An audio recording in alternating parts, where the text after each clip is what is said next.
अयूब साहब कहते रहे कि हमें क्या, हम तो अपने टैंकों को लेकर आगे बढ़ेंगे, सैकड़ों टैंकों के साथ, और टहलते हुए दिल्ली पहुंच जाएंगे।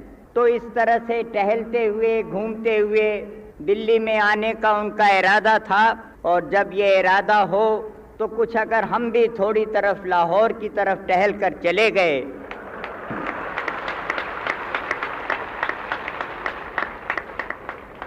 तो मैं समझता हूँ कि मैंने या हम लोगों ने कोई गलत बात तो ऐसी नहीं की।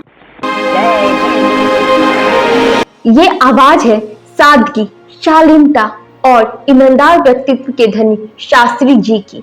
वो बहुत कम समय तक देश के प्रधानमंत्री रहे, पर इतने ही कम समय में उन्होंने वो कर दिखाया जो दूसरा कोई सोच भी नहीं सकता था। देश के लाल बहादुर शास्त्री का जन्म 2 अक्टूबर 1904 को उत्तर प्रदेश के मुगलसराय में हुआ था। पिता बचपन में ही चल बसे। माँ ने अभावों के बीच उनका लालन पालन किया। वो स्कूल जाने के लिए प्रतिदिन गंगा नदी को पार कर उस पार जाया करते थे। शास्त्री जी के पास नाव के किराए के पैसे नहीं होते थे।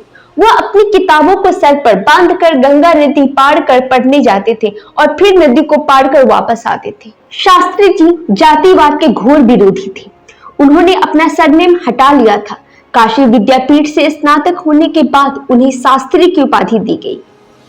चाहे रेल दुर्घटना के बाद उनका रेल मंत्री के पद से इस्तीफा हो, या 1965 में भारत पाक युद्ध में उनका नेतृत्व, या फिर उनका दिया जय जवान जय किसान का नारा, लाल बहादुर शास्त्री ने सार्वजनिक जीवन में जो मिसाल कायम किया वो बहुत कम देखने को मिलता है। पंडित जवाहरलाल नेहरू की मृत्यु के बाद देश का बागडोर लाल बहादुर शास्त्री ने संभाला। शास्त्री जी 9 जून 1964 को ऐसे वक्त में देश का बागडोर संभाला जब चीन से करारी शिकस्त खाने के बाद देश के जवानों का मनोबल गिरा हुआ था।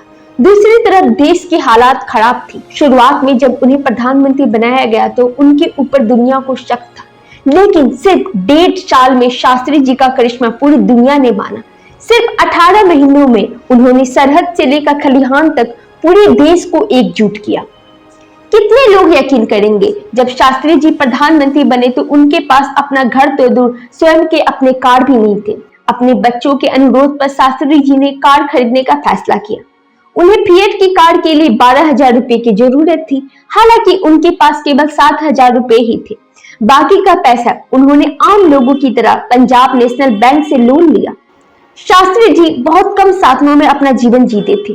वो पत्नी को फटे हुए कुर्ते दे दिया करते थे जिससे वो उनका रुमाल बनाया करती थी और शास्त्री जी को प्रयोग करने के लिए दे दिया करती थी। शास्त्री जी मन और कर्म से पूरी गांधीवादी थे।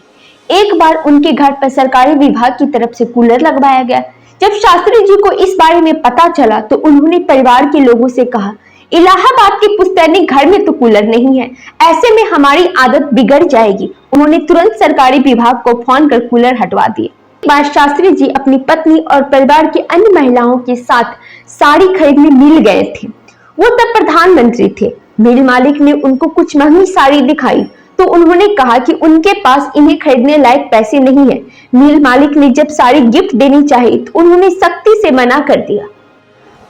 11 जनवरी 1966 को रूस के ताशकंद में शास्त्री जी की मृत्यु हो गई। मरणोपरांत उन्हें भारत रत्न से सम्मानित किया गया।